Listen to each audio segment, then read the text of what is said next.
Assalamualaikum warahmatullahi wabarakatuh. Bismillah, alhamdulillah. Assalatu wassalamu ala rasulillah Sayyidina wa maulana Muhammadin abdillah. La hawla wa la quwata illa billah. Maba'ad. Kaum muslimin pendengar setia Radio Dais dan Radio Gaul serta pemirsa MAJT TV dan TV-ku dimanapun Anda berada. Alhamdulillah di kesempatan yang penuh berkah dan manfaat ini ya, kita masih diberikan kesehatan oleh Allah Subhanahu wa taala untuk mengikuti kajian sore kali ini ya, dengan keadaan insyaallah sehat-sehat saja. Amin ya rabbal alamin. Selawat serta salam tercurahkan kepada baginda Nabi Agung Muhammad sallallahu alaihi wasallam yang mana kita nantikan syafaatnya beliau besok di hari yaumul qiyamah. Mudah-mudahan kita semua ya, para pendengar dan pemirsa diberikan syafaat beliau, pertolongan beliau atas izin Allah besok di hari yaumul qiyamah. Amin amin ya rabbal alamin. Baik kaum muslimin, pendengar dan pemirsa dimanapun Anda berada, alhamdulillah kajian sore kali ini narasumber kita sudah hadir di tengah-tengah kita ya. Untuk itu yuk kita sapa terlebih dahulu. Assalamualaikum Habib. Waalaikumsalam warahmatullahi wabarakatuh. Gimana kabarnya Bib? Alhamdulillah Sehat ya. Alhamdulillah. Dengan sama teman-teman sehat juga ya. Alhamdulillah semuanya, mudah-mudahan diberikan kesehatan oleh Allah Subhanahu wa taala. Dan yang hari ini lagi tidak enak badan atau badannya kurang fit ya karena mungkin kondisi cuaca. Mudah-mudahan Allah memberikan kesehatan dan yang sakit tadi mudah-mudahan sakitnya diangkat oleh Allah Subhanahu wa taala. Amin amin ya rabbal alamin. Baik kaum muslimin pendengar dan pemirsa dimanapun Anda berada, kajian sore kali ini yaitu kajian kitab Nasoihud Diniyah. Insyaallah tema yang akan dikaji pada sore kali ini yaitu tentang bulan-bulan yang disunnahkan untuk berpuasa. Ini menarik sekali nih tema ini. Jadi apakah setiap bulan kita termasuk orang yang dianjurkan untuk melakukan sunnah berpuasa, ataukah hanya bulan-bulan tertentu saja yang dianjurkan untuk melaksanakan sunnah-sunnah puasa? Tapi insyaallah nanti akan dijelaskan lebih detail lagi oleh narasumber kita, beliau Habib Diyauddin Al-Mutahhar. Dan silakan bagi kaum muslimin yang ingin bertanya ya, bisa melalui WhatsApp-nya Radio Dais di 0821 33670.000 atau bisa langsung kontak saja di 0246746352. Oke, langsung saja kita simak kajian sore kali ini bersama dengan guru kita, narasumber kita, beliau Habib Diyauddin Al-Mutahhar. Waktu kami persilakan, monggo Bib. Terima kasih. Bismillahirrahmanirrahim. Alhamdulillahirabbil alamin. Wassallallahu wasallam wa baraka ala sayyidina Muhammadin wa alihi washabbihi ajmain. Subhanaka la ilma lana illa ma 'allamtana innaka antal alimul hakim. Rabbi shrah li sadri wa yassir li amri wahlul 'uqdatam min lisani yafqahu qawli. Ma ba'du. Alhamdulillah Allah Subhanahu wa taala masih mempertemukan kita kembali di kajian sore yang insyaallah penuh keberkahan ini. Amin amin amin. Kajian dari kitab Nasoihud Diniyah karangan Al-Habib Abdullah bin Al-Haddad rahimahullah. Ini masih tentang puasa ya. Kalau kemarin spesifik beliau membahas tentang malam Lailatul Qadar. Iya. Di mana beliau lebih ada banyak khilaf. Yang poinnya jumhur ulama menyatakan bahwa pasti di bulan Ramadan. Ya, kemudian jumhur lagi juga menyatakan bahwa hampir pasti di 10 hari terakhir.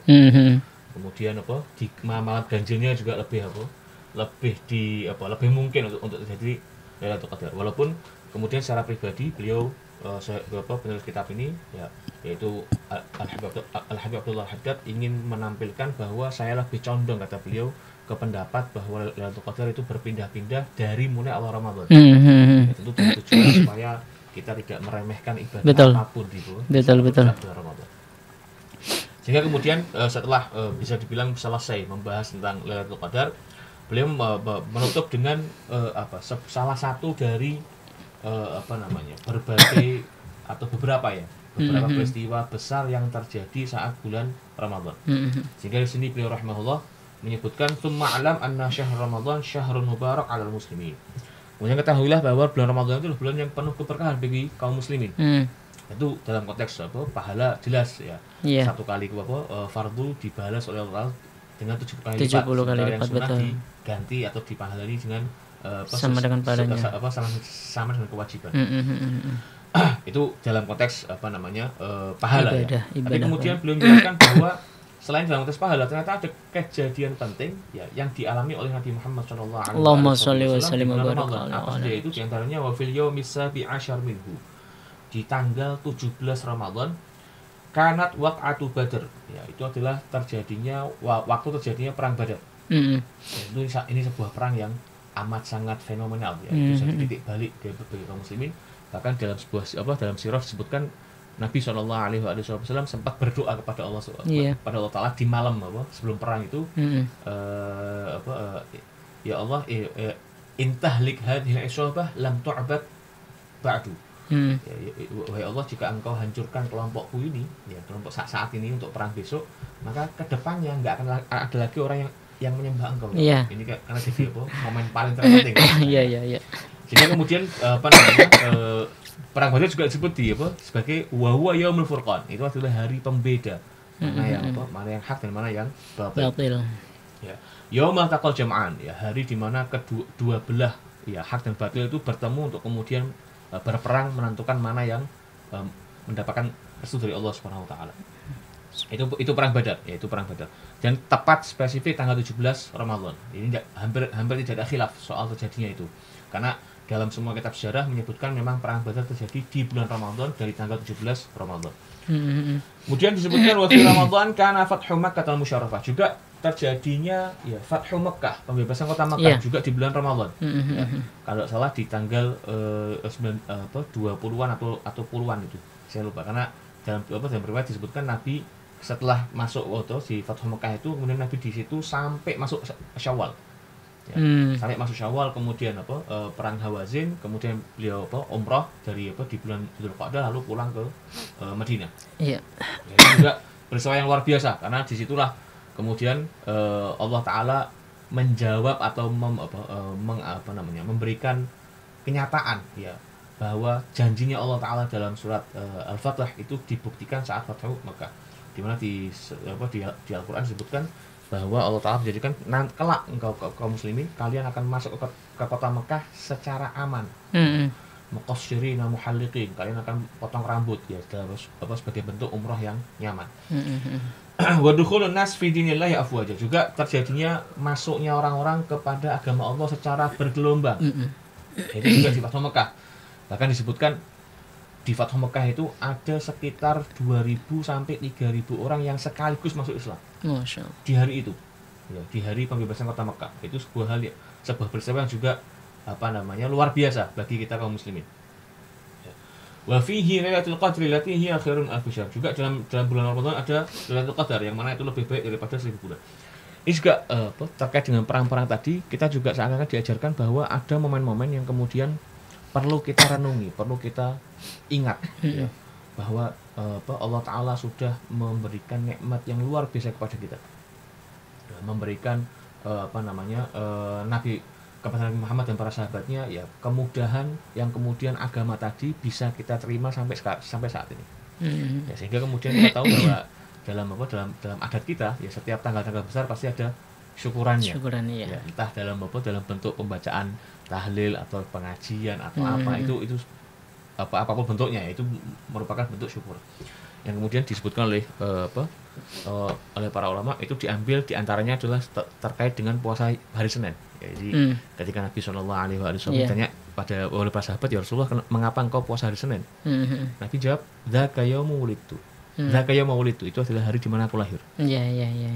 Sehingga langsung Nabi ingin memberikan pelajaran kepada kita bahwa ya ada kalanya momen-momen peristiwa masa lalu yang itu merupakan nikmat itu juga harus kita syukuri. Ya. Tentu dengan bentuk ibadah atau dengan bentuk kegiatan yang tidak melanggar syariat, itu pasti. Kemudian juga diambil juga dari puasanya orang-orang Bani Israel atau orang Yahudi di Madinah saat itu yang berpuasa di hari Asyura. Ya, ketika ditanya oleh Nabi, mengapa kalian orang Yahudi berpuasa hari Asyura, hari 10 Muharram? Orang Yahudi menjawab, itu hari di mana Allah Ta'ala menyampaikan Nabi Musa. Lalu kemudian Nabi memerintahkan para sahabatnya juga untuk berpuasa di hari Asyura. Jadi itu merupakan pelajaran dari Nabi bahwa momen atau peristiwa masa lalu yang merupakan sebuah kenikmatan bagi kita khususnya. Ya.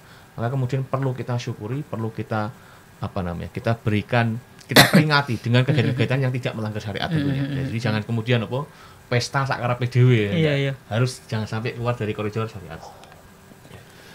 Waman adraka, kemudian disebutkan bahwa di wa fihi lailatul qadri, ya di bulan Ramadan ada Lailatul Qadar allati hiya khairun alfi syahr, yang mana Lailatul Qadar itu lebih baik daripada 1000 bulan atau sekitar 83 tahun lebih. 83 tahun lebih 4 bulan kalau salah. Wa man adrakaha wa amila fiha bi taatillah. Maka barang siapa yang mendapati Lailatul Qadar ya, kemudian beramal di malam Lailatul Qadar tadi dengan berupa ketaatan isnatai asyara sana. Ya, 12 tahun aja dia istiqomah selama 12 tahun setiap Ramadan dia fullkan. Terlepas Lailatul Qadarnya kapan ya, tapi dia selama Ramadan dia fullkan, yang otomatis dia pasti dapat Lailatul Qadar. Ya, maka dia akan mendapat apa? Dia akan mendapat kana bimasabati man 'asha fi ta'atillahi alfasana. Maka seakan-akan dia hidup ya dalam ketaatan kepada Allah selama 1000 tahun. Masya Allah. Ini dihitung dari 83 dikali 12 tahun. Ya, karena satu Lailatul Qadar bernilai 83 tahun dikali keistiqomahan dia selama 12 tahun itu mendapatkan pahala atau mendapatkan seperti orang yang hidup 1000 tahun dalam ketaatan kepada Allah Subhanahu wa taala. Fa hal syai'un a'zamu min dzalika wa ajallu qadra? Ya, apakah ada hal lain yang bisa mengalahkan keagungan ya martabat atau keagungan derajat malam Lailatul Qadar tadi? Tidak ada. Ya. Wa kam fi Ramadan minal barakati wal khairat, dan berapa banyak di bulan Ramadan dari keberkahan dan dari kebaikan-kebaikan. Tentu ini juga sejalan dengan hadis Nabi Shallallahu Alaihi Wasallam di mana Nabi menyatakan bahwa lillahi utaqa'u minan nar fi kulli lailah. Allah Ta'ala memiliki orang-orang yang mendapatkan stempel keluar dari neraka setiap malam bulan Ramadan. Jadi sekali lagi orang yang tidak, tanda kutip ya, misalnya kelewat delalah kok pas akhir Ramadan wahai Lailatul Qadar dia pas mudik, maka jangan kecewa karena setiap malam masih ada kesempatan untuk mendapatkan keberkahan berupa pembebasan dari api neraka. Jadi tidak ada rugi nih lah, Fatuba liman arafa qadrahu wa ghatanam awqatahu wa sa'atihi. Maka beruntunglah orang-orang yang mengetahui ya derajatnya bulan Ramadan, wa ghatanam awqatahu, kemudian memanfaatkan waktu-waktunya dan jam-jamnya, wastaghraqa layaliyahu wa ayyamahu bi fi'li ma yuqarribuhu min rabbih. Ya, orang-orang yang memanfaatkan waktunya, jamnya, siangnya, malamnya dengan melakukan tindakan yang mendekatkan dia kepada Allah Subhanahu wa taala. Wa dzalika fadlullah yu'tihi man yasha. Dan itu merupakan fadl ya kelemanan dari Allah Subhanahu wa taala yang Allah berikan kepada siapapun yang Ia kehendaki. Ini juga perlu diingat bahwa kita ini jangan pernah merasa apapun yang kita lakukan merupakan hasil dari kita sendiri. Ya, hasil dari kerja kita, hasil dari kegiatan kita. Enggak. Itu kalau tidak ada pertolongan dari Allah, kita tidak bisa apa. Ya, kita tidak bisa apa. Itu yang harus diingat dulu ya. Wallahu dzul fadl azim. Allah Ta'ala adalah zat yang maha memiliki kemuliaan, kedermawanan yang amat sangat agung. Kemudian wa alam anna afdhalas syiyami syiyamu syahr Ramadan. Maka ketahuilah ya afdal ya terafdalnya, terpaling baiknya puasa adalah puasa bulan Ramadan ya. Karena itu hal yang wajib ya, hal yang wajib. Ini tidak bisa dikalahkan. Wa kadzalika yakunul amru fi jami'il faraid. Ya, semua hal yang fardu itu juga begitu. Maksudnya adalah annaha takunu afdalu minan nawafili allati min jinsiha bi syai'in katsir. Bahwa kefarduan tadi, apapun bentuk kefarduannya, apapun bentuk kewajibannya, itu akan mengalahkan hal yang sunnah di tingkat yang sama. Jadi, ketika sholat wajib, maka sholat wajib tadi pahalanya mengalahkan sholat sunnah. Puasa sunnah juga, puasa wajib juga begitu. Puasa wajib mengalahkan puasa sunnah. Zakat wajib mengalahkan zakat sunnah yang berupa sedekah dan lain sebagainya. Kemudian juga sama haji wajib pun juga mengalahkan haji yang sunnah. Itu konsepnya begitu. Jadi jangan kemudian kita merasa wah aku rek wajib berarti sunnah tak lakoni lah. Ya. Itu kalau hitung-hitungan matematis salah itu. Sekali lagi kalau hitungan matematis ya salah karena yang harus kita pentingkan adalah yang wajibnya dulu. Kemudian beliau memberikan alasan liqaulihi alaihi wasallam ya. Karena firman Allah Subhanahu wa taala dalam sebuah hadis qudsi ya.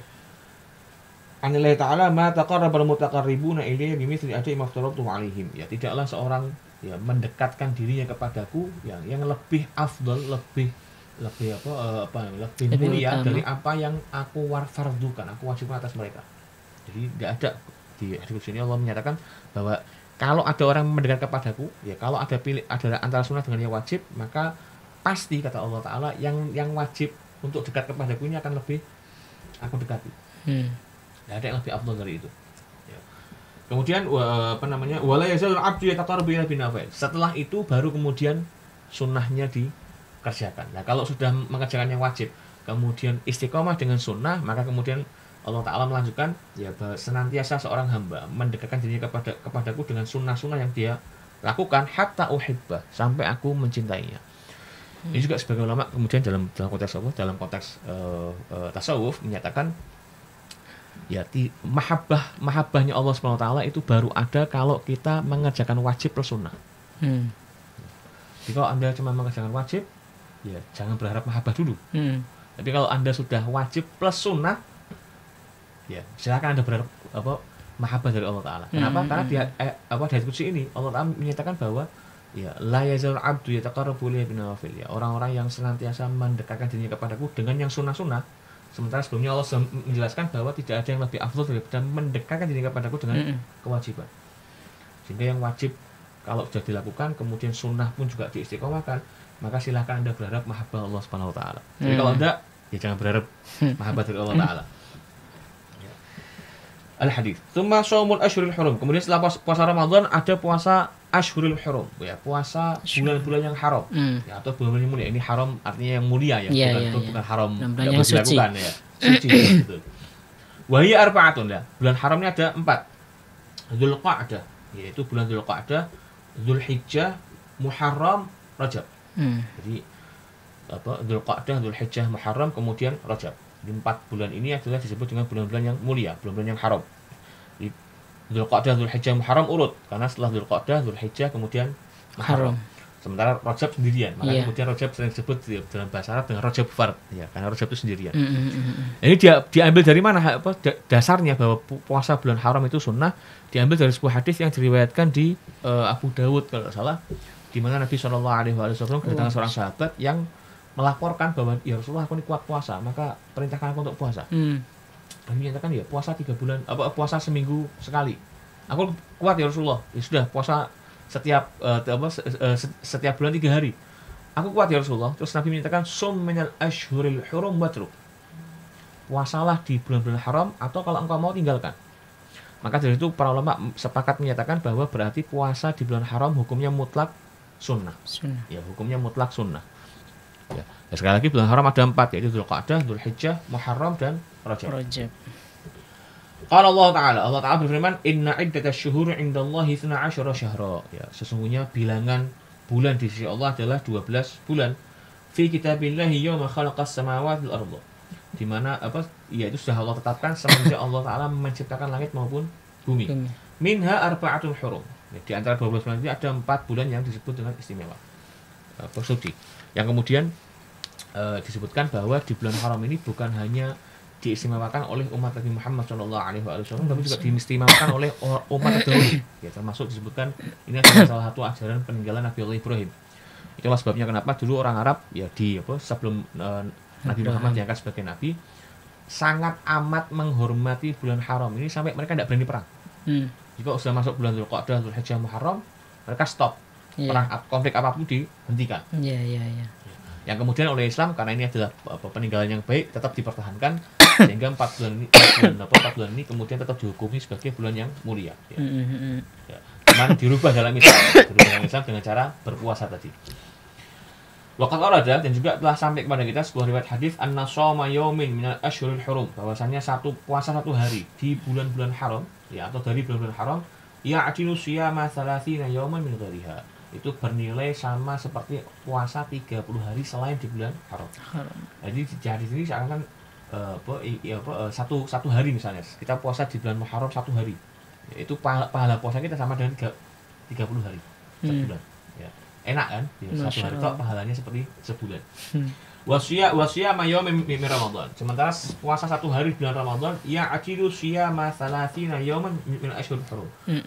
Satu hari puasa bulan Ramadan itu sama nilainya dengan 30 hari di bulan haram. Jadi bulan haram satu harinya 30 hari biasa. Dari biasa. Bulan Ramadan, ya Anda puasa bulan Ramadan satu harinya itu sama dengan 30 hari bulan haram. Sungguh sangat luar biasa. 30 kali 30 berapa berarti itu? Iya. Kalau hitung-hitungan enak banget. Enak tau Ibu. Iya. Dengan matematika kita ini kaya dia, Bu. Kalau bisa mengerjakan semua itu. Warada juga telah sampai kepada kita sebuah riwayat hadis anna man shoma salasata ayyamin mutatabi'ah. Barang siapa yang berpuasa 3 hari berturut-turut min syahrin minal haram. Minal haram apa? Min syahrin minal haram dari bulan haram al-khamis wal jum'ah. Ya, yaitu hari Kamis, hari Jumat, was-sabat hari Sabtu, ba'adahullah minan nar. Maka Allah Taala akan jauhkan dia dari api neraka. Iya. Wah, ini sebuah fadilah yang amat sangat luar biasa. Yang kemudian ini sedikit itu aja intermezzo. Ya. Memang dalam konteks ilmu hadis ya hadis yang semacam ini ya terkait dengan fadilah itu banyak yang dhaif. Kemudian kita tahu bahwa Ahlussunnah wal Jamaah ya menerima hadis dhaif selama itu merupakan fadhail a'mal. Kemaslahatan juga. Ya, sebuah amal yang fadilah aja. Yang kemudian oleh Imam Ibnu Hajar Al-Asqalani diberikan patokan bahwa diantaranya adalah bahwa amal yang disebut di hadis dhaif ini harus ada asal syariatnya. Baik itu dari Quran, dari sunnah ataupun ijma ataupun dari qiyas. Iya. Lah, dalam konteks puasa bulan haram di bulan yang mulia itu sudah ada asalnya. Asalnya apa? Asalnya di hadis Abu Dawud tadi ya, yang Nabi menyatakan sum minal ashhuril hurum watruk. Kalau engkau mau silakan puasa di bulan haram atau kalau kamu mau meninggalkan itu enggak ada masalah. Ya. Sehingga dari itu sudah simpulkan bahwa berarti puasa bulan haram hukumnya sudah sunnah. Sehingga ini sudah menjadi standar ya dasar syar'i bagi puasa sunnah yang fadilahnya kemudian disebutkan di hadis yang dinyatakan banyak ulama dengan dhaif. Sehingga kemudian tidak bisa kita menyatakan bahwa ini hadis dhaif tidak diamalkan. Enggak, karena ada asalnya kok. Ada dasarnya kok. Ya. Jadi jangan kemudian meremehkan orang terus, ini hadis dhaif gitu. Orang itu buat amal gitu. Enggak, hadis soal puasa di bulan haram ada dasarnya. Sehingga hadis-hadis semacam ini itu hanya penguat, hanya sebagai motivator bagi kita supaya kita lebih semangat dalam menjalankannya ya. Karena kita ini kan paling senang diiming-imingi dengan pahala berkembang betul. Minas sunnati, kemudian di antara sunnah juga adalah syiyamu sittin min Syawal, puasa 6 hari di bulan Syawal ala itsri Ramadan, setelah lewat bulan Ramadan. Taudi'annahu sebagai bentuk perpisahan dari Ramadan, wa jabran lil khalal, juga sebagai penutup dari kekurangan-kekurangan selama kita puasa Ramadan. In arada fihi liswa'in, jika memang ada kekurangan itu. Kemudian jadi khilaf adalah apakah puasa 6 hari bulan Syawal ini harus berurutan atau enggak. Ya. Sebagian ulama menyatakan harus urut. Karena hadisnya berbunyi man shoma ramadhana tsumma atba'ahu sittan min Syawal fa ka'anna ma shoma dahra kullah. Orang yang puasa Ramadan kemudian mengikutkan puasa Ramadannya atau melanjutkan puasa Ramadan dengan 6 bulan di 6 hari bulan Syawal, dia mendapatkan pahala seperti orang berpuasa setahun penuh. Iya. Ya. Dalam riwayat lain Nabi menyatakan syiam Ramadan bulan puasa bulan Ramadan itu pahalanya sama seperti 10 bulan di hari biasa.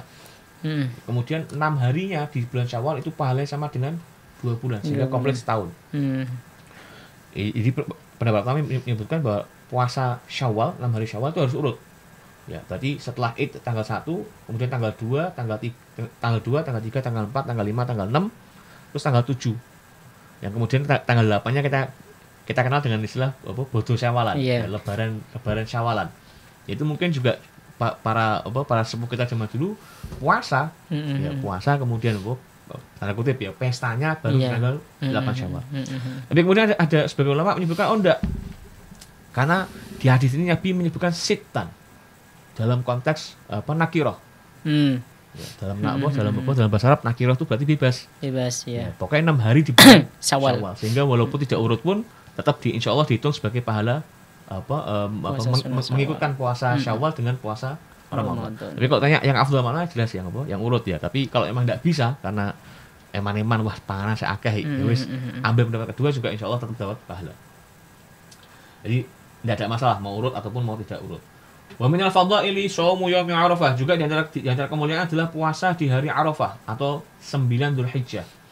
Ini sebenarnya bukan hanya 9 Dzulhijjah aja ya. Tanggal 1 Dzulhijjah sampai tanggal 9 itu disunahkan berpuasa. Ya, karena ada hadis Nabi sallallahu alaihi wasallam di mana beliau mengatakan ma min ayyamin ahabbu ilallahi astagfirullahaladzim.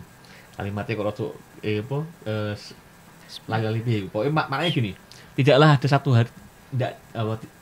ada hari-hari di mana di hari-hari tersebut Allah Ta'ala lebih suka jika ada orang melakukan ibadah di hari itu. Ya, yaitu kapan? Yaitu tanggal 10 hari bulan Dzulhijjah. Ibadah apapun di 10 hari bulan Dzulhijjah itu lebih Allah cintai daripada ibadah di hari-hari yang lain. Itu berarti 10 Dzulhijjah juga puasa? Oh, enggak. Ya, di sini spesifik umum Allah Ta'ala menyebutkan ibadah apapun. Ya. Sehingga 10 Dzulhijjah dimasukkan hitungan 10 hari tadi. Tapi 10 Dzulhijjah sudah mutlak tidak boleh dipuasani. Sebagaimana tanggal 1 Idul Fitri juga tidak boleh untuk dipuasani. Jadi 2 hari Id mutlak hukumnya haram puasa. Berarti kita hanya disunahkan puasa dari tanggal 1 sampai tanggal 9 Dzulhijjah. Cuman 9 Dzulhijjah ini punya pahala khusus. Apa itu? Wa huwa yaumul haji at-tasi' min Dzulhijjah. Ya, yaum Arafah hari 9 Dzulhijjah adalah disebut dengan hari Arafah, yaitu yaumul haji. Hari pentingnya atau poin utamanya orang ibadah haji, yaitu saat wukuf di padang Arafah. Tanggal 9 Dzulhijjah. Wa qad warada telah sampai kepada kita anna shaumahu yukaffiru sanatain.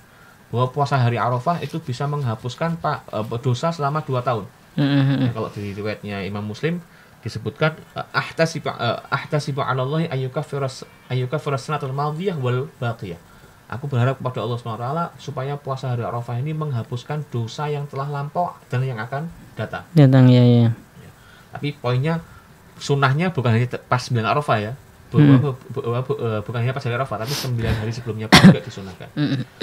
Wa qala ulama, kemudian para ulama menyebutkan wa huwa afdalu yaumin yusamu fis sanati ba'da Ramadan.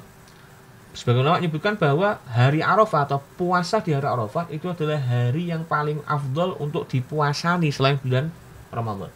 Ya, selain bulan Ramadan. Maka dulu kita di pondok itu setiap hari Arafah seakan-akan wajib untuk puasa. Saking Allah ditekankan oleh guru kita.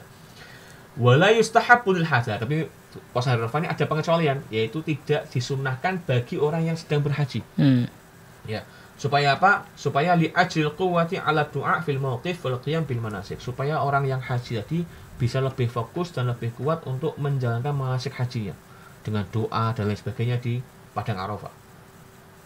Kemudian juga disunahkan juga wa shaumu yaumi Asyura. Juga sunahkan puasa di hari Asyura. Seperti yang tadi saya bilang bahwa hari Asyura adalah awalnya adalah puasa yang dilakukan oleh Bani Israel untuk mensyukuri ya untuk bersyukur atas selamatnya Nabi Musa dari kejaran Fir'aun. Tapi kemudian oleh Nabi mintakan nahnu ahaqqu bi Musa minkum. Kami lebih berhak untuk berterima kasih kepada Allah daripada kalian Bani Israel.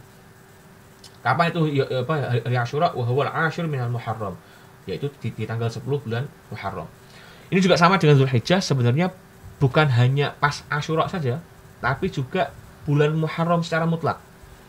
Ya, sebagaimana di sebuah hadis Nabi menyatakan ya afdhalus siyami ba'da siyami Ramadan Syahrullahil Muharram. Ya, puasa yang paling afdal setelah bulan Ramadan secara komplit per bulan ya. Ya itu adalah bulan Muharram.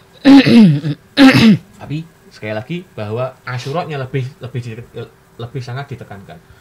Waqat warada dan telah sampai kepada kita sebuah hadis anna shaumahu yukaffiru sanah, bahwa puasa Asyura itu bisa menghapuskan dosa 1 tahun. Ya. Jadi ini menarik karena Asyura di tanggal 10 bulan Muharram. Yang juga Muharram itu masuk di bulan haram, ya, bulan yang mulia. Kalau di hadis pertama Nabi menyatakan bahwa 1 hari di bulan haram, ya, itu nilainya 30 hari. Tapi spesifik di bulan apa? Ya, di tanggal 10 Asyura Nabi melebihkan dengan setahun puasa. Pahala setahun. Setahun. Ya, sebagai penghapus dosa kita setahun. Dan sekali lagi, segala fadilah yang Nabi nyatakan sebagai penghapus dosa dan lain sebagainya itu adalah dosa-dosa kecil. Ya, karena dosa besar hanya bisa dihapus dengan taubat. Ya. Jadi sekali lagi jangan kemudian nyolong kono nyolong kene, korupsi kono korupsi. Aku meh poso Asyura ben apa dosaku selama setahun kehapus. Ndak gitu juga. Ya, karena itu harus dengan tobat dan lebih lagi ketika itu terkait dengan hubungan antar sesama, maka juga kita diwajibkan untuk mengembalikan hak yang kita ambil kepada orang yang kita zalimi tadi. Wallahu a'lam bishawab. Ini sedikit terkait dengan hari-hari atau bulan-bulan yang disunahkan untuk berpuasa dalam setahun. Karena nanti di kitab fikih itu sunah berpuasa itu dibagi nanti ada yang berulang setahunan, ada yang berulang mingguan, ada yang berulang harian. Iya. Ini tahunan, bulanan, harian. Ini kita baru bahas yang tahunan. Ya, insya Allah di pertemuan selanjutnya, di pertemuan ke depan kita akan bahas tentang puasa sunnah di minggu setiap bulan dan yang bulanan dan juga yang harian insyaallah. Oke. Amin. Oke. Terima kasih Bib sudah memberikan penjelasan materi yang tadi dikaji pada sore kali ini. Tentu bagi kaum muslimin pendengar dan pemirsa yang ingin bertanya ya, langsung saja ditanyakan kepada guru kita, beliau Bib Dayuddin Al-Mutahhar melalui WhatsApp-nya Radio Dais di 082133670000 atau langsung kontak saja ya di 0246746352. Oke Beb, ini menarik sekali Beb. Jadi ada beberapa bulan yang tadi dikatakan sebagai 4 bulan dari 12 bulan itu adalah bulan-bulan yang sangat istimewa. Bahkan ada sebuah hadis juga saya pernah membaca itu bahwa Rajab itu bulannya Allah, Syahrul Rajab syahri, Syahrul Sya'ban syahrul Rajab Syahrullah, Syahrul Sya'ban syahri, wa Syahrul Ramadan Syahrul ummati. Masya Allah, itu adalah mungkin ya kita yakin saja itu hadis-hadis yang sahih saja, karena itu begitu banyak sekali pahala yang kita dapatkan ketika kita melaksanakan puasa-puasa di bulan-bulan tersebut. Oke Bib, pertanyaannya Bib, saat bulan mendekati bulan suci Ramadan, bulan Sya'ban, itu bulannya tadi sesuai dengan hadis, bulannya Nabi Muhammad SAW. Terus yang menjadi pertanyaan di sini adalah puasa yang afdol di bulan itu atau hari apa Bib? Hari Senin ataukah hari Kamis seperti puasa Senin Kamis, atau hari-hari yang lain pada bulan Sya'ban itu? Untuk Sya'ban ya, dalam menjelaskan Sya'ban adalah bulanku, ya sebagaimana diriwayatkan dalam sebuah riwayat hadis itu, para ulama kemudian menyatakan bahwa yang dimaksud dengan Sya'ban adalah bulanku adalah Sya'ban. Salah satunya adalah Sya'ban adalah tempat waktu turunnya ayat Innallaha wa malaikatahu yusholluna 'alan nabi. Itu banyak orang tafsir menyebutkan bahwa ayat ini turun di bulan Sya'ban. Sehingga kemudian disebut dalam riwayat hadis ini Sya'ban adalah bulanku. Kemudian sehingga konteks Sya'ban bulanku adalah karena turunnya ayat yang memberikan penghormatan kepada Nabi Muhammad SAW, yaitu berupa salawat kepada beliau, perintah salawat kepada beliau. Ini kalau tanya mana yang paling afdol untuk berpuasa Sya'ban, sebenarnya tidak ada yang paling afdol malah ya, karena gini, di beberapa hadis itu disebutkan bahwa Nabi SAW pernah puasa Sya'ban full. Betul. Ya, pernah puasa Sya'ban full dari tanggal 1 sampai terakhirnya. Kemudian dilanjut dengan Ramadan. Tapi di sisi lain juga Nabi pernah tidak berpuasa Sya'ban sama sekali. Tidak berpuasa Sya'ban sama sekali. Bahkan kemudian dalam sebuah hadis Nabi menyatakan idzan tasafa Sya'ban fala tasumu. Kalau sudah lewat pertengahan Sya'ban jangan puasa lagi. Sehingga kemudian disimpulkan oleh para ulama, oh ya wis, karena ini ada banyak dalil ya, banyak hadisnya riwayat ini, kemudian diambil jalan tengah, ya sudah, berarti bagi orang yang sudah berpuasa semenjak awal Sya'ban, ya, kok sampai pertengahan Sya'ban dia masih berpuasa, maka dia diperbolehkan untuk terus berpuasa sampai hari terakhir bulan Sya'ban. Oke. Kalau terputus satu hari, ya berarti kembalinya ke hadis tadi bahwa sebaiknya tidak berpuasa. Terus berarti kan nanti nyambung nyambung Sya'ban dengan Ramadan. Iya. Sementara di hadis lain Nabi mintakan la taqaddamu Ramadan biyaum aw yaumain. Jangan mendahului Ramadan dengan satu hari maupun 2 hari. Dijawab oleh para ulama, iya, yang dimaksud dengan hadis Nabi jangan mendahului Ramadan, kemudian kalau bisa setelah nisfu Sya'ban ya jangan puasa. Itu adalah bagi orang-orang yang mungkin kalau dia puasa di bulan Sya'ban maka dia akan lemas di bulan Ramadan. Kenapa? Karena memang diriwayatkan Nabi pernah full Sya'ban. Karena bagi Nabi puasa itu bukan hal yang membuat beliau lemah.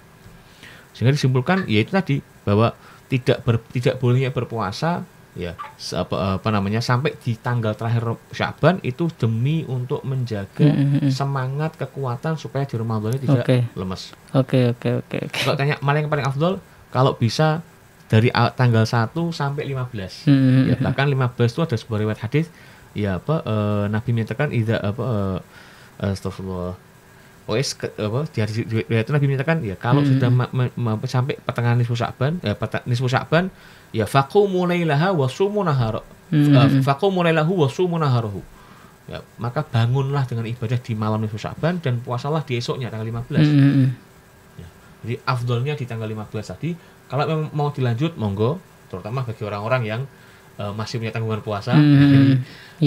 Beberapa ulama kemudian menyebutkan bahwa bulan Sya'ban ini adalah bulan terakhir bagi orang yang masih punya tanggungan puasa. Iya, momen yang tepat. Ya. Ini sudah mempet. Karena disebutkan Sayyidah Aisyah radhiyallahu anha itu pernah saking beliau sibuknya, beliau baru bisa mengqadha puasanya karena haid itu di bulan Sya'ban. Itu poin utama terkait dengan bulan Sya'ban. Tapi poinnya kalau tanya afdal mana 15 ke bawah. 15 ke atas ada khilaf soal boleh atau tidak berpuasa sampai bulan Ramadan. Baik, Beb. Kita kayaknya nggak ada break ini, Beb. Tidak ada masalah. Lanjut aja, Beb ya. Sambil menunggu dari beberapa pertanyaan para pendengar dan pemirsa. Ini ada pertanyaan dari pendengar ini, Beb. Ya, monggo. Dari Mas Abdul Aziz. Assalamualaikum warahmatullahi wabarakatuh. Waalaikumsalam warahmatullahi wabarakatuh. Beb, izin bertanya mewakili dari seorang istri. Ketika puasa, istri saya sedang haid. Bagaimana cara mengqadha? Kalau tadi mengatakan ada 6 hari berpuasa setelah Syawal atau setelah bulan Ramadan, itu kita lebih mengutamakan yang mana, mengqadha dulu ataukah puasa 6 hari sesudah puasa Ramadan? Ya, ini menarik pertanyaan karena memang ini salah satu hal yang paling sering dibahas di kitab fikih. Iya. Ya. Sebagian ulama menyebut ya makna dari atba'ahu sitan min Syawal, jadi orang yang puasa Ramadan full. Ya, sehingga di sini ulama ini menyebutkan berarti kalau ada orang yang bolong puasa Ramadan, baik atas karena uzur atau tanpa uzur, maka dia tidak bisa mendapatkan fadilah ini. Nah, Ramadan ini bolong. Ya. Jadi kemudian dari ulama bilang enggak. Ya, kalau memang dia bolongnya tanpa uzur, jelas dia tidak bisa dapat pahala ini. Tapi kalau dia bolongnya ada uzur, maka ada jalan satu, ada jalan yang lain. Apa itu? Yaitu dengan menggabungkan puasa qadha atau Ramadan dipaske di bulan Syawal. Boleh itu hukumnya. Ya, ini juga sekali lagi ini pendapat sebagai ulama yang menyatakan khilaful ulama ketika puasa wajib kok dilakukan di waktu yang sunnah, maka pahala sunnahnya ngikut. Pahala sunnahnya ngikut. Iya. Terus berarti niatnya 2? Enggak, tetap satu niatnya. Niat qadha Ramadan. Ya. Jadi niat qadha Ramadan yang kemudian waktu sunnah tadi juga otomatis ngikut. Tapi sebagian lagi bilang enggak bisa. Enggak bisa. Pokoknya kalau dia niat satu kewajiban ya sudah, yang sunnah enggak bisa itu. Ya, kalau kita pakai pendapat yang kedua ini, harus ditinggal. Sunnah enggak bisa ngikut, ya kita otomatis mau enggak mau kita ambil pendapat yang kedua soal puasa Syawal itu bisa dipisah-pisah. Karena 6 hari pertama Syawal kita anggap untuk qadha Ramadan, sisanya untuk ada 6 harinya kemudian untuk puasa sunnah Syawal. Jadi sebenarnya ada jalan. Ada jalan. Tapi kalau memang aku nek poso berarti total misalnya bolongku 3 hari, ketambahan 6 hari Syawal, 9 hari nih. Ya silahkan Anda pakai pendapat yang pertama tadi yang menyatakan bahwa puasa qadha puasa wajib kalau dilakukan di waktu yang sunnah, maka pahala waktu sunnahnya juga ikut. Boleh-boleh aja. Allah a'lam bishawab. Oke, baik. Itu tadi ya Mas Abdul Aziz. Jadi perwakilan dari kaum Hawa ini ya. Perwakilan dari kaum Hawa, jadi ada 3 pendapat tadi, boleh mengkodok dengan bersamaan dengan puasa sunnah, boleh, atau mengkodok saja boleh, dan sunnahnya nanti ya tetap dalam bulan Syawal, itu tidak apa-apa. Ini banyak menuju jalan ini. Iya. Oke, Beb, terima kasih, Beb. Lagi pertanyaan, Beb. Kadang lanjut dari pertanyaan tadi, beberapa pertanyaan dari pendengar tadi. Puasa sunnah yang mungkin 4 bulan tadi yang dianjurkan untuk puasa sunnah. Kenapa bulan-bulan yang lain itu tidak dianjurkan, atau tadi sesuai dengan hadis tadi 4 bulan hurum tadi? Kok kayaknya ada pemisahan bulan gitu, padahal semua itu ciptaan Allah. Ya, itu apa? Kalau poinnya gitu ya, nanti kita bakal kritik Ramadan kenapa kok diistimewakan? Iya. Itu juga padahal sama dengan bulan yang lain, sama ciptaan Allah. Berarti ketentuan syariatnya. Ya, itu kita sebut dengan satu hal yang ta'abbudi. Ya, hal yang ghairu ma'qul makna. Betul. Bukan hal yang bisa kita nalar. Jadi kalau memang kemudian perlu kita kita cek dan lain sebagainya. Ya sebenarnya di semenjak bulan Dzulqa'dah kemudian Dzulhijjah itu masih masuk di antara bulan-bulan haji. Ya tentu kita tahu bahwa haji itu salah satu rukun Islam yang paling istimewa, yang paling agung. Sehingga bulan di mana orang boleh berihram dengan haji, maka kemudian bulan itu juga terangkat atau diangkat oleh Allah Subhanahu wa taala. Nah, kalau dengan tanya bulan Muharram apa istimewanya? Bulan Muharram sama seperti Ramadan, ada banyak kejadian istimewa, terutama di hari Asyura-nya. Disebutkan beberapa itu bahwa hari Asyura aja itu ya. Itu adalah momen atau hari di mana Nabi Nuh selamat dari banjir. Kemudian Nabi Ibrahim selamat dari kobaran api. Nabi Musa diselamatkan dari kejaran Fir'aun. Kemudian juga disebutkan Nabi Yunus keluar dari perutnya ikan yang besar. Itu semua terjadi dalam sebuah riwayat ya, disebutkan itu semua terjadi di hari Muharram. Asyura. Kalau umumnya berarti di bulan Muharram. Ya. Sehingga dari situ juga kita bisa mengambil kesimpulan bahwa Muharram pun juga ternyata ada kejadian yang kemudian membuat bulan Muharramnya menjadi istimewa juga. Iya. Kemudian misalnya kalau Rajab saya kok belum tahu spesifiknya ya. Jadi kemudian Sya'ban disebutkan sebagai ya bulan di mana Allah Taala menurunkan ayat yang memerintahkan untuk bersolat kepada Nabi. Yang kemudian di sebuah riwayat Nabi pernah puasa Sya'ban full. Jadi sampai Sayyidah Aisyah menyebutkan bahwa saya tidak pernah melihat Nabi puasa 1 bulan full selain Ramadan kecuali bulan Sya'ban. Itu juga menunjukkan bahwa berarti Nabi punya, ya mungkin Nabi memandang Sya'ban punya bulan yang amat sangat mulia, ya punya nilai yang amat sangat luar biasa, sehingga beliau sempat untuk berpuasa sebulan full. Jadi kalau tanya, tetap saya yakin setiap bulan tadi ya punya kelebihan-kelebihan yang mungkin dari peristiwa tertentu atau apa. Tapi kalau secara mutlak atau yakin bahwa ini karena begini, ya kita tidak bisa. Tapi yang jelas bulan-bulan tadi ada keistimewaan yang Allah berikan kepada bulan-bulan tersebut, yang kemudian kita disunnahkan untuk berpuasa di bulan tersebut. Betul. Oke, Beb, itu tadi sangat luar biasa memang, bulan-bulan yang mungkin kita semua sendiri bahkan kita tahu bahwa bulan itu adalah bulan istimewa, tapi kita jarang, mohon maaf, untuk melaksanakan anjuran-anjuran istimewa tersebut. Kadang seperti itu. Kadang-kadang sempat mikir mungkin kalau kita bikin semacam pamflet atau penjelasan terkait dengan keutamaan puasa atau yang lain terkait dengan momen tertentu, itu kita nyebut misalnya jadi kayak semacam diskon atau buy one get one dan sebagainya, mungkin orang lebih tertarik lagi mungkin. Karena sekarang kan semua model serba begitu. Iya. Oke, Beb, tadi menarik, kayaknya kita menariknya di bulan Muharram tadi. Kadang orang, mohon maaf, orang Jawa itu identik takut dengan bulan Muharram. Itu. Kadang ada orang Jawa meyakini bahwa bulan Muharram itu bulannya Nyi Roro Kidul, ada yang seperti itu. Maka jangan sampai kita melakukan hajatan, itu versi Jawa. Jangan melakukan hajatan di bulan Muharram atau bulan Syuro, karena ini bahaya, nanti ada sesuatu terjadi karena tidak Nyi Roro Kidul tidak mau disaingi gitu. Terus yang kedua ada memang ini mungkin dari Islam yakin seperti ini juga, bulan Muharram itu tepat pada waktu itu Ali Hasan dan cucu Nabi Muhammad itu yang Karbala itu. Iya, Karbala ya, itu makanya untuk menghormati itu kita tidak boleh melakukan hal yang sifatnya adalah bahagia. Ya. Lah di sisi lain juga nabi-nabi sebelum Nabi Muhammad ya Allahumma shalli wa sallim itu juga ternyata Allah membebaskan beberapa istilahnya cobaan yang diberikan pada Nabi ya di bulan itu gitu. Ini perlu jawab sekarang apa nanti aja setelah di momen yang tepat karena pertanyaan itu ada dijawab di nasihat ini. Oh gitu. Berarti ini pertanyaan ini bersambung aja. Bersambung aja. Iya, gitu, iya. Karena waktu kita sudah tidak cukup ini. Oke, siap. Dicatat ini para pendengar ya. Poinnya adalah kita diperbolehkan walaupun kemudian juga jangan menjadikan Karbala atau yang lain itu menjadi alasan. Iya. Karena ada banyak anjuran terkait dengan Asyura dan Muharram.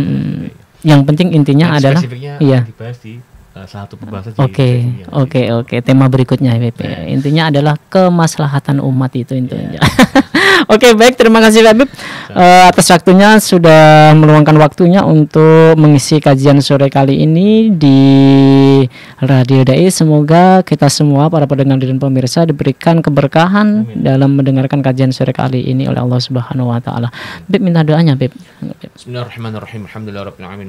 Allahumma shalli wa sallim barik ala sayyidina Muhammad wa alihi washabbihi ajma'in. Rabbana anfa'na bima 'allamtana, rabbi 'allimna alladhi yanfa'una, rabbi faqihna wa faqih ahlana wa qarabatin lana fi dinina مع أهل القطر أنثى وذكر ربي وفقنا ووفقهم لما ترتضي قولا وفعلا كرما وارزق الكل حلالا دائما وأخل أتقيا علما نحظى بالخير ونكفى كل شر ربنا اصلح لنا كل شؤون وأقر بالرضا منك العيون وقضي عنا ربنا كل الديون قبل أن تأتينا ربنا واغفر واستر أنت أكرم من ستر وصلاة الله تغشى المصطفى من إلى الحق دعانا والوفاء بكتاب فيه للناس شفاء وعلى الآل الكرام الشرفاء وعلى الصحب المصابيح الغرر اللهم اهدنا بهداك واجعلنا ممن يسارع في رضاك ولا تولنا وليا سواك ولا تجعلنا ممن خالف أمرك وعصاك حسبنا الله ونعم الوكيل نعم المولى ونعم النصير ولا حول ولا قوة إلا بالله العلي العظيم صلى الله على سيدنا محمد وآله وصحبه وسلم والحمد لله رب العالمين والعفو منكم.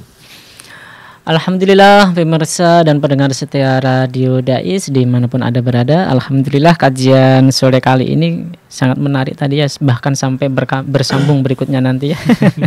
Mudah-mudahan besok betul, mudah-mudahan besok kita diberikan kesehatan dari Allah Subhanahu wa taala dan bisa bertemu kembali di kajian sore yang akan datang. Untuk itu Faiz mohon maaf apabila banyak kesalahan dalam tutur. Akhirnya Faiz mohon pamit undur diri dari ruang dengar Anda kaum muslimin. Allahul muwaffiq ila aqwamit thoriq. Wassalamualaikum warahmatullahi wabarakatuh. Waalaikumsalam warahmatullahi wabarakatuh.